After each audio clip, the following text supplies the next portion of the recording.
ancient African civilization, the most gorgeous water you will ever see, and the most unique dishes you need to try. All of that can be on your next trip if you watch this tutorial. You may not know me, but my name is Derek and I'm a travel content creator. I've traveled the entire world. I want to tell you more information on this certain part of the world that you need to know about. I took a trip this year to Egypt and I spent 2 months there. During that 2 months, I learned so much about this country. It would be a disservice to my channel that I wouldn't make a travel guide. So now I give to you my Egypt travel guide. But before we begin, I have additional information on various countries I've traveled this past year on my website. It is called paintyourlifestyle.com. These are called lifestyle guides that I've created, and I give additional information on certain countries, kind of like tips and tricks you need to learn on how to maneuver, or things you need to know, things you didn't know. These lifestyle guides are going to help you enhance your travel. So check it out, guys. Don't forget to also sign up for the newsletter for free stuff, tips, and additional blogs that I post every other month. So you're planning a trip to Egypt and you don't know much about it. So first, here are your options of getting to Egypt. Understand that Egypt has 4 international airports. There's one in Luxor, Hurghada, Aswan, and the infamous Cairo. So depending on what your trip is going to be like, if you want to be at the beach, you can get off in Hurghada. If you want to be in the south, you can get off in Aswan. If you want to go straight to the temples, you can go to Luxor. Or just like everybody else, they start their journey in Cairo, which is the capital of Egypt. Personally, I would suggest Cairo, but you're free to go wherever you want, depending on how your trip is supposed to be. There's no problem with going anywhere else, but Cairo is kind of like the center point of Egypt, and you can go into multiple different directions within the country. Upon arrival, you're gonna have to pay for a visa. Visa is $25 for 30 days. Bring cash. Paying with a debit card or credit card can be a little bit of a hassle. You can find the booth to pay for the visa right next to customs. Also, big lifestyle tip, there are no drones allowed in this country. Take it from me. When I went, I already knew this, but this is just from information and also me being there. If you plan on bringing a drone, there's a good chance it's gonna get taken away. Reason being, Egypt looks at drones as military spy cams, and they're very sensitive when it comes to big cameras or even drones. And I know you're thinking like, oh my God, I want to have that drone shot of the pyramids, right? Everybody wants it. It's not possible, but there's a work around it. If you insist, there is a company out there that can provide you with their own drones, but unfortunately it is kind of pricey and it's not really worth it in the end. It is what it is with Egypt and drones. There's no way to get around it, but it's kind of better. Protect your investment. Since the pandemic started, the whole world has changed. The way we fly has changed a lot. Before, it used to just fly in, fly out, no problems, no worries, but every country has their own set of rules. As of right now, you need to provide either a vaccination certificate or a negative PCR test, and that goes for even Egyptian locals. If you're thinking I can come in without either or, that's not gonna happen. You need to provide one or the other to enter into this country. I see a lot online about the safety of entering Egypt and the safety for yourself in Egypt for men and women, and it's a very difficult conversation to have, locals and foreigners. So I'll say from my experience, me personally, I found it to be very safe to be in Egypt. I had no problems whatsoever, but I cannot say the same for foreign women. You okay, mama? You okay? I've had some friends come in, and not that they're in any danger or anything like that. The problem is men get very excited when they see foreign women. So I want to say, is it safe? Absolutely, for men and women. But for women, I would say bring a friend, partner, cousin, family, just someone to hang out with in Egypt, because when you're by yourself, the men can be very aggressive, and aggression can lead into other things. That's all I'm saying. Other than that, you will be fine. Women and men are not in any real danger when it comes to Egypt. I found Egypt one of the safest places in the world. Now, a new topic I never really talk about is scams, and I'm gonna talk about that more on this channel, but I wanna talk to you a little bit about the scam. So you've probably never been scammed before. Maybe you have, I don't know. But I wanna place the amount of pressure when it comes to scams pretty high when it comes to Egypt. So you need to be on your guard when you come to Egypt, especially in Cairo, because a lot of the scams take place around the tourist areas, which is mainly the Egyptian Museum and the Pyramids of Giza. So there's a couple different type of scams that I want you to know about. There's the local street walking scam. There's the whistleblower scam. The authorization scam. These are a bunch of them. I can't really go in all detail. What I will say is be on your guard. Do the research before you buy anything. Long story short, I was almost scammed out of almost $200 on my first day of Egypt. I'll talk about that a little later. I was gonna pay an additional $100 to see the pyramids of Giza when the pyramids of Giza have their own set prices. These scams come from guys that hang around the tourist areas of Giza. They will try to backdoor you into the pyramids and sell you these outrageous tours. Don't do it. Just go through the front like everybody else. Always question rates, negotiate, haggle, learn how to haggle. You'll be fine. You're planning your trip to Egypt with your loved one, your family, and you're thinking about where do you want to stay. This is a great question because you have a lot of different options depending on what you want to do. If you're thinking about wanting to see the pyramids, you want to be in downtown Cairo because downtown Cairo is where all the action's at and you have all access to everything else in the city. You've got hostels, you've got hotels, Airbnbs, rental properties, you can even rent rooms. All of it is there to have access to this place more quickly and efficiently. If not, if you want to see more of the outside part of Cairo, there is my favorite place, Maidi. Maidi is a beautiful place. It's kind of like the Beverly Hills, the suburbs of Egypt. It's beautiful. There's a lot of expats there. A lot of expats live there. I lived in Egypt. I would live there. It is gorgeous. There's plenty of restaurants to choose, lots of variety of different foods, huge nightlife, young crowd, lots of good energy, good air. I can go on all day about Maidi, but that's one of my personal favorite places that I would want you to see if you were going to Cairo. Another area is called Zamalek. Zamalek is just right across the bridge of Cairo. It's literally next door. That's also a nice place to see. I didn't spend too much time there, but I was there enough to know that it's very nice. All the big hotels are there. You can see much of Cairo through the giant 5-6 story hotels from there. They have a lot of restaurants, a lot of cafes. There's a lot of bike routes too. Zamalek is awesome. You should check that out too. And last but not least, New Cairo. New Cairo is a bit far. It's a very new developing area in Cairo. It took about an hour on a taxi from what I remember. That area is kind of where like the middle higher class Egyptians live. They have their own mall, their own area, their own environment, their own city, their own restaurants. Quite cool. You should check it out, but it's not much going on. I personally wouldn't live there, but it's something you should check out if you want to kind of get away from the downtown Cairo, because Cairo is a tornado. It is a headache. Also, Cairo. If you've never been to Cairo, Egypt, you need to be mentally prepared for this place because this place is a wrecking ball. It is a tornado. It's gonna hit you hard. Don't think of it as some type of exotic city. It's nothing like that. It is literally just like New York, San Francisco, all in one place. Lots of noise, there's lots of honking, there's people around. The cars are gonna hit you if you don't understand how to cross the street. There's a lot of things you need to know when you get to Cairo, and depending on the weather, it can be very hot or very cold at the same time. Now I want to talk about the best time to visit Egypt. Well guys, don't be like me and go in the summertime where I almost nearly had a heat stroke. Guys, the best time to go is between October and April. That's typically the cooler time to be in Egypt, and it's perfect to get your photo ops, your pictures of the pyramids, you can ride the camels, but there will be some sunlight, but it's the best time to go during the winter time. Anytime after that is a summertime, and it's so hot, like it's ridiculously hot after that.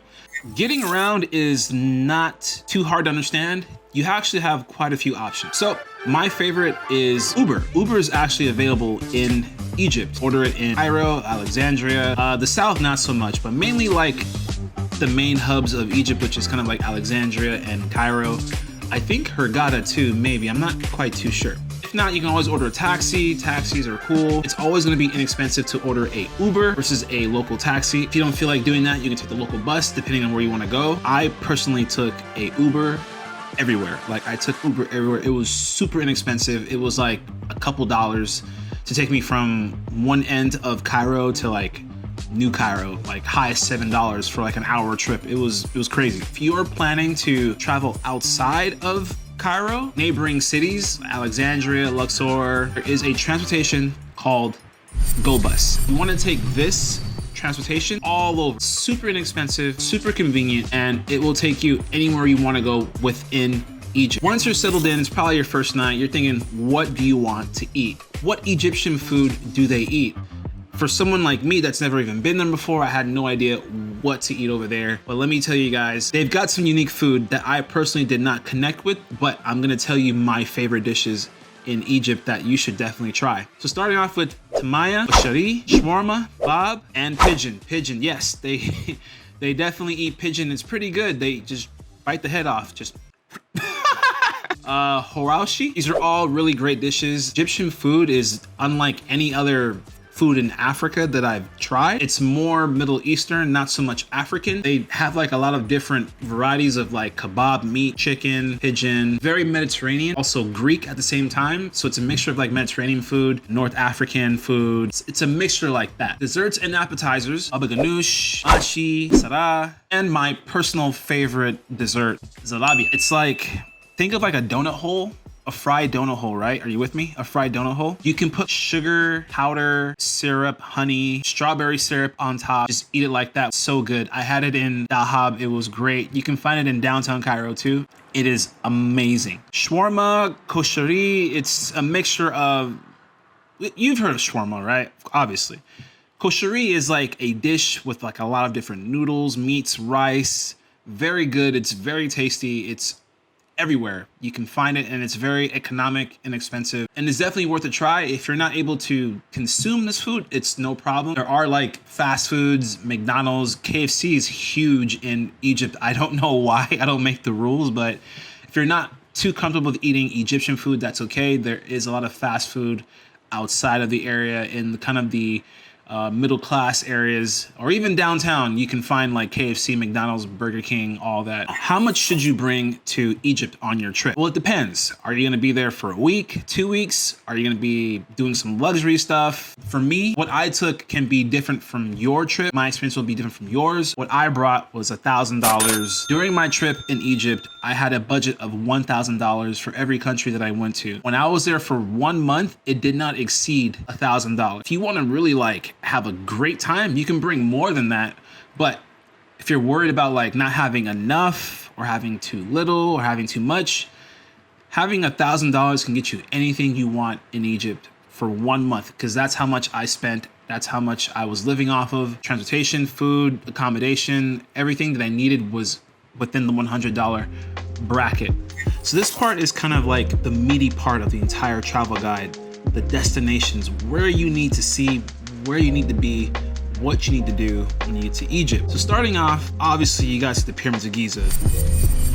It's an ancient world wonder. You have to see it. It's kind of tricky, but the best way to just get there is just take a taxi. Depending on where you're staying, walk to Giza, buy your tickets at the front desk. It's that simple. Don't buy it from any third party. Don't buy it from your hotel. Don't buy it from any random people on the street. Just buy it from there and there only. Within Cairo, there's a bunch of different things that I can't name all. Another place that's very famous is Khan el-Khalili, the biggest flea market in Cairo. It's huge and it's endless. There's twists and turns. You can buy anything there.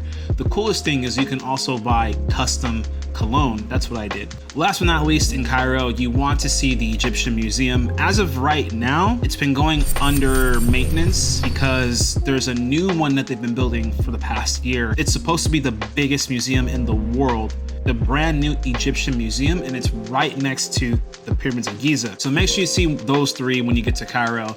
Anything else is not really that necessary unless you want to see some sightseeing in the Coptic area. You want to see some really cool mosques. Muhammad Ali Mosque is cool to see as well. Moving on to Alexandria. So Alexandria is what really changed the trajectory of my entire trip in Egypt. It is completely black and white from Cairo. And you know what they say about Alexandria? The people there are much nicer because it's next to the water. It's a gorgeous place. Like, the main thing you would want to see is, I don't know the Egyptian name for it, but there's a strip. You want to definitely walk there, take some pictures. Also, they have the Library of Alexandria. It's huge. Some people say it's overrated, but I think it's pretty cool. When I went, I wasn't able to see it because of COVID. There's huge restrictions on people coming in and out. They're only letting about like 200 people a day going in, but that's definitely something you need to see when you're heading to Alexandria. Next, if you keep going further west, to literally the border of Egypt, you're gonna find a place called Siwa. And this place is very special. You have to see this place if you're coming to Egypt. Top 2, because there they have a natural oasis. And this oasis allows you to float on this water because of the salt levels. Gorgeous, like crystal blue, untainted area of Egypt. It's crazy. It looks like a whole nother planet there. When I was there, I felt like I was on Jupiter or something, or I don't know, one of those planets. And that's like a big thing that people or even tourists come to do when they come to Egypt. They go just straight west and they check out Siwa. It's been rumored that there's like healing powers in this water. You'll feel different, but also it kind of hurt me too because of the salt. Like when I remember coming out of this water after I was floating and I had like all these cuts on my body. It was crazy. But other than that, Siwa is also very black and white from Alexandria and Cairo. The people are much nicer. They speak a different dialect. The food is very different too. It's definitely a place worth seeing. It's really cool. Coming back past Alexandria, then you have Cairo being like the hub point. I kind of like to deem Cairo like the center point of every single direction you need to go to within Egypt. So now we just went west. I want to take you south. A place called Luxor. It's also black and white from everything else, but it's kind of like the countryside. You're coming south, it gets a little hotter. That's kind of like the rules of the world. There's a bunch of temples. I can't even tell you how many temples. There's even temples that they discovered under these cities. So much history. There's like the main 3 big temples there. I can connect my guide that I went with. He's awesome. He took me to all 3 of these temples, plus a boat ride at the end, which is super amazing, very economic. I'll put a link for him in the description below. This guy will give you a tour around, making you feel special. You won't even have to worry about like checking out all these temples on your own. If you want to do that, that's also cool too. Luxor is pretty much an area where you need to see the temples. Also, big thing, if you've seen the balloons in Cappadocia, they also do that in Luxor as well. You definitely don't want to miss that. And you can get that through any like hotel agency. You just tell them like, hey, I want to do balloons, and they'll take your name down and they'll have you set up for the next morning. Picked me up at like 5 in the morning and we took off at like 6. The view was pretty amazing. You get to see Luxor from an aerial perspective. You get to see the Nile River, see the other side of the Nile River, West Bank. Very awesome thing to do. It's something you need to do when you get to Luxor. It's all of it is a lot. So definitely plan it out too. So in Luxor, you got the balloons, you've got these ancient temples. Take advantage of like the yacht tours too. And then going south, if you want to be fancy, you can also take a cruise from Luxor to Aswan, vice versa too. Or if you want, instead of taking a bus down south, you can also take a train from Cairo to Luxor to Aswan, or straight down. However you want to do, you have a lot of different options. Aswan is where the Egyptians are more darker tone. They look like me. They speak a different language. They speak Nubian, and they make their own food. It's completely different. I would say this is the most colorful town in Egypt. It's a bit hotter too, the more you come down, and Aswan has a lot to offer. I spent some time at the Nubian village, got to know the people. I was even in a Nubian wedding. These people are beautiful. Hospitality is through the roof. They just want to involve you in their culture. I had a better time eating the food there than I did in Cairo, because they have more of like a rice chicken style that's very close to Western African style food. A place I'd recommend for you guys to eat in Aswan is the Bob Marley restaurant. If you go there, tell them I sent you Derek. I was there last year, you'll never forget. There's also a lot to offer in Aswan because they have like their own tours. They have like the Nubian Museum. They have a lot of different tours in the bay. They have like these really cool, colorful hotels you can see. Spend the night at Anakoto, super Instagram famous place. I met the owner, she's awesome, she was wonderful. I had a great time there, but I didn't stay. I just came and took pictures and I left. If you're lucky, you might see a Nubian wedding if you're lucky. Also have like their own art, their own clothes, souvenirs. You can buy anything you want from them that's handmade. They also have like this crocodile worshiping thing going on. You can play with the crocodiles too. It's culturally accepted. Yeah, no, and Aswan is one of my favorite places to go to. They accepted me more because I look like them a little bit. They're awesome people. You should definitely check that place out. On top of that, you definitely want to hit up Abu Simbel. Is how you get there from Aswan. So whenever you get to Aswan, if you're like in a hotel or anything like that, or Airbnb, let the owner or property owner know that you want to get to Abu Simbel. Everybody in Aswan, or even just in Egypt, is connected to each other. So you need to talk to somebody so they can arrange for you to get picked up, because Abu Simbel is about 4 hours away and it's very far away. I would not recommend taking a bus to get here. Just pay for the tour trip, because it's so far. They have to pick you up at like 4 or 5 in the morning, and they take you all together with a group of other people. And this is like the main thing of why you come to Aswan. You have to see this temple. A lot of history behind it is the Sinai. So, reason why I want you to know about the Sinai, because a lot of people just don't talk about it, and I can see why. The Sinai is the Asian part of the Egyptian continent. It's the most beautiful part of Egypt. It's their sacred treasure. When you guys go to Egypt and you don't go to the Sinai, you're doing yourself a huge disservice. You need to see 3 places, if not 2. And when you go to the Sinai, how to get there, you can go from Cairo, which is how I did, and take a go bus. I took the go bus to Sharm el Sheikh. Sharm el Sheikh is kind of like Las Vegas over there. The land is very wide. It wasn't my favorite because everything's so far apart, but you can spend like a couple days there. There's like a giant mosque you can take pictures with, lots of restaurants, lots of food. A lot of Russians are there too, because that's where they come to take their vacation. And you can tell all the vendors there speak Russian for business, because that's kind of like the language of business over there. I did some ATV tours over there, and I swam in the Red Sea. It was gorgeous. This was a really nice place, and I relaxed at one of the hotels. It was super amazing. My favorite part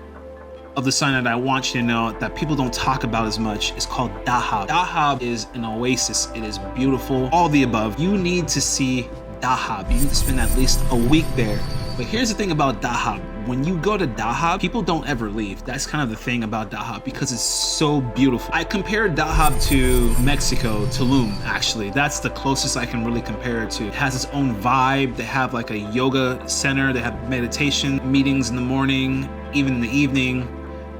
They have a bunch of restaurants. They have scuba diving. You can get your scuba diving license there. They have amazing swimming tours. They have like the Blue Hole, Blue Lagoon. I can go on all day. Airbnbs are amazing. They have like a little bike culture there too. Personally, me, I wouldn't live there. I would stay there for like 2 weeks. Dahab is gorgeous. It's beautiful. And it's a place that you need to see when you get to Egypt. Last but not least is Nuweiba. Nuweiba is even more out. So these places that I named is like Sharm el Sheikh. You take a bus over there. You can take another bus to Dahab. You can take another bus to Nuweiba. Nuweiba is the farthest part of Egypt continent, the end point. At this point, you can actually take a ferry to Jordan from here, and that's what I did. But Nuweiba is chill. So Nuweiba is pretty much like, if you just don't want to be around anybody, you just want sanctuary, you just want peace to yourself, this is the place where you want to be. I don't really recommend it because it's so far away. Dahab is enough.